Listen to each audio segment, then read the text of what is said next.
بلوچستان کے شہر سوراب سے ہمارے گدروشیا پوائنٹ کے نمائندہ سراج ریکی کی رپورٹ کے مطابق بلوچستان کے شہریوں کی طرح ضلع سوراب میں بھی بارڈر بندش کے خلاف احتجاجی مظاہرے اور ریلی نکالی۔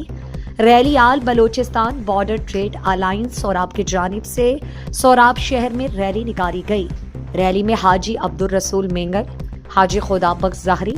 حاجی عبدالمالک میروانی سمیت تیل سے وابستہ متعدد لوگوں نے شرکت کر کے بارڈر بندش کے خلاف شدید نعرے بازی کی،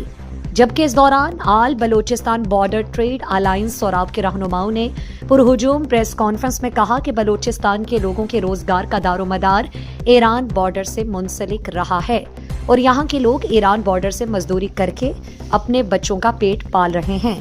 بچوں کی صحت، تعلیم، کھانے پینے کی ضروریات سے لے کر معاشی ضروریات کے سارے اسباب اسی بارڈر سے مزدوری کر کے پورا کر رہے ہیں۔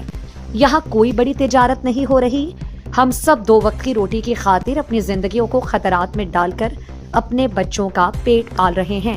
مگر افسوس سے کہنا پڑتا ہے کہ سرکار کو یہ بھی گوارا نہیں کہ بلوچستان کے لوگوں کو ایران بارڈر کی مزدوری سے 2 وقت کی روٹی کیوں مل رہی ہے، اور حکومت بلوچستان کے اقدام ہماری معاشی قتل کے مترادف ہے۔ بارڈر بند کرنے کی وجہ سے لوگ فاقہ کشی پر مجبور ہو کر نان شبینہ کا محتاج ہو گئے ہیں۔ ہم حکومت بلوچستان سے درخواست کرتے ہیں کہ وہ ہماری غربت اور پسماندگی پر ترس کھا کر پاک ایران بارڈر پر عائد کردہ بے بنیاد پابندیوں اور سختیوں کو فی الفور ہٹائیں، ہمیں امن کے ساتھ باعزت طریقے پر روزگار کرنے کا موقع دیں۔